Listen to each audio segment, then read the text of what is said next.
मंडळी, गत झालेल्या लोकसभा निवडणुकीत काँग्रेसचे दिवंगत नेते वसंतराव चव्हाण यांनी भाजप उमेदवार प्रतापराव चिखलीकर यांचा पराभव करत नांदेड लोकसभेतून दिमागदार विजय मिळवला होता. अशोक चव्हाण यांच्यासारखे दिग्गज नेते भाजप सोबत असल्यामुळं नांदेडमध्ये झालेल्या भाजपाचा पराभव महाराष्ट्रभर चर्चेला गेला. दरम्यान मोठा विजय मिळवल्यानंतर खासदार वसंत चव्हाण यांचे 3 महिन्यानंतर निधन झालं. त्यामुळं नांदेडमध्ये पोटनिवडणूक घेण्यात येणार आहे.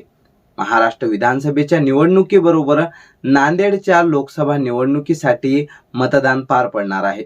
आधीची झालेली लोकसभा निवडणूक पाहता यावेळी बरीच समीकरणं बदलणार आहेत. सांत्वनाची लाट नेमकी कशी असणार, जरांगे फॅक्टर कसा चालणार, वंचितची भूमिका काय असणार, इम्तियाज जलील नांदेडमध्ये कशी खेळी करणार आणि भाजप नांदेड लोकसभा पोटनिवडणुकीत उमेदवार देणार का, आणि दिला तर कोण असणार हा उमेदवार, या सर्व प्रश्नांची उत्तरं आपण या व्हिडिओत पाहणार आहोत. मंडळी नमस्कार, मी आकाश पटेल आणि आपण पाहत आहात आधुनिक केसरी. नांदेड म्हटलं की अशोक चव्हाण हे नाव डोळ्यासमोर येतं.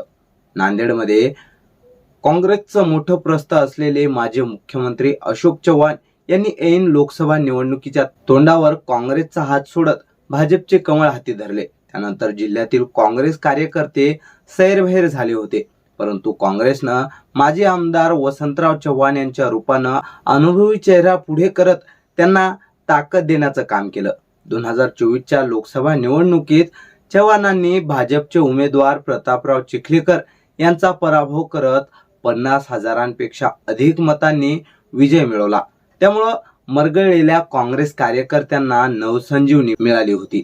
मात्र दुर्दैवानं खासदार वसंतराव चव्हाण यांचे 26 ऑगस्ट रोजी निधन झाले. तदनंतर आता नांदेड लोकसभेची पोटनिवडणूक जाहीर झाली.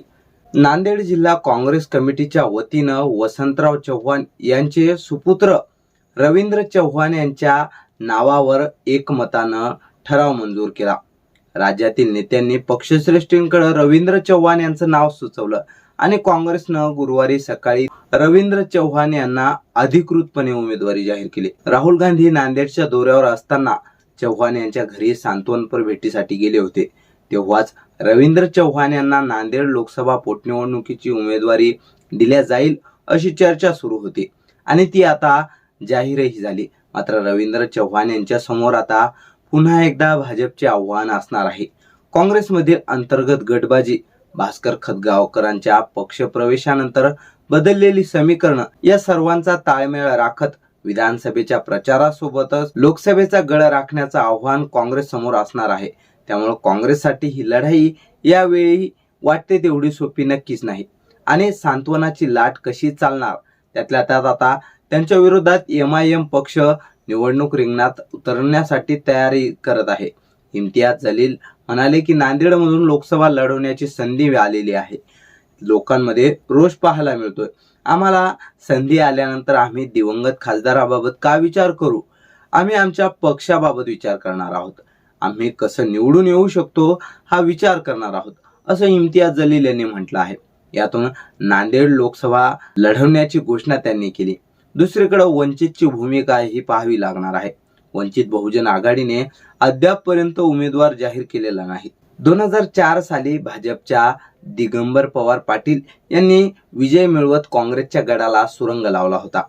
त्यानंतर 2009 आणि 2014 मध्ये अशोक चव्हाणांनी ही जागा पुन्हा एकदा काँग्रेसला मिळवून दिली होती.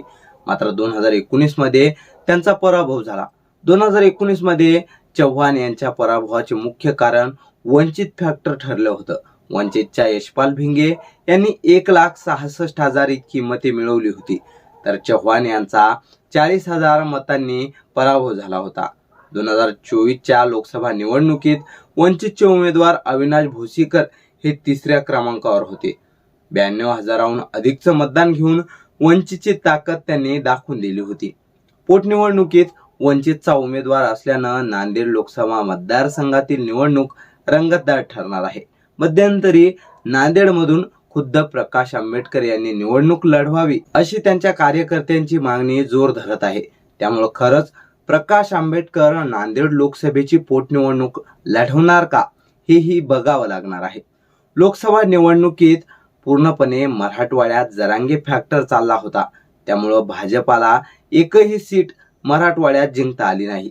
आता इम्तियाज जलील यांनी मराठा आंदोलक मनोज जरांगे पाटील यांची भेट घेतली होती. मात्र त्यानंतर उलटसुलट चर्चांना सुरुवात झाली. राज्यात परिवर्तन करण्यासाठी मी चर्चा करायला गेलो होतो. मागील काही दिवसात सामाजिक तेढ वाढला आहे. ते कमी करण्यासाठी आम्ही चांगला पर्याय देण्यासाठी प्रयत्न करत आहे. आता त्यावर काय तर्कवितर्क लावायचे हे तुम्ही तुमचं ठरवा. मात्र मागील काही वर्षात जरांगे पाटील यांना अनेकदा भेटलो आहे.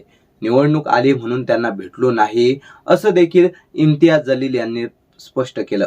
आता काही वर्षा अगोदर कसं होतं की विद्यमान आमदार आणि खासदार यांचे निधन जर झाले तर त्यानंतर होणाऱ्या पोटनिवडणुकीत त्या नेत्याच्या कुटुंबियातील व्यक्तींची निवड ही निर्विरोध होत असे. मात्र आता परिस्थिती बदललेली आहे. आता कोणता ना कोणता पक्ष आपला उमेदवार पोटनिवडणुकीत उतरवतच असतो. अंधेरी पोटनिवडणुकीचा उदाहरण बघितलं तर या पोटनिवडणुकीत दिवंगत आमदार रमेश लटके यांच्या पत्नी ऋतुजा लटके आणि भाजपचे मुरजी पटेल यांच्यात मुकाबला होणार होता. मात्र अखेरच्या वेळी भाजपने माघार घेतली होती. आता नांदेड लोकसभेची पोटनिवडणूक ही विधानसभा निवडणुकीसोबत आहे. त्यामुळं भाजप सर्व गोष्टींचा विचार करेल की सहानुभूतीचा इम्पॅक्ट कसा पडेल. जर सहानुभूतीचा इम्पॅक्ट विधानसभा मतदारसंघावरही जर पडत असेल तर भाजप लोकसभेच्या पोटनिवडणुकीतून माघार घेण्याचा निर्णय हे घेऊ शकते. आता याची शाश्वती देता येणार नाही. आणि जर भाजपने पोटनिवडणूक लढवण्याचा निर्णय घेतला तर माजी खासदार प्रतापराव पाटील चिखलीकर यांना उमेदवारी दिली जाऊ शकते. मात्र चिखलीकर यांची लोकसभा निवडणूक लढवण्याची इच्छा नाही अशी माहिती मिळत आहे. त्यातच काँग्रेसमधून भाजपमध्ये एंट्री झालेले अशोक चव्हाण राज्यसभेचे खासदार असल्यामुळं तेही निवडणूक लढणार नाही असा अंदाज आहे. त्यामुळं राजेश कुंटुरकर यांच्या नावावरही भाजप शिक्कामोर्तब करू शकते. यावर आता भाजप काय करते हे वेळच सांगणार. तुम्हाला याबद्दल काय वाटतं? नांदेडचा खासदार कोण होईल? आम्हाला कमेंट करून नक्की कळवा. व्हिडिओ आवडल्यास लाईक करा आणि जास्तीत जास्त शेअर करायला विसरू नका. धन्यवाद.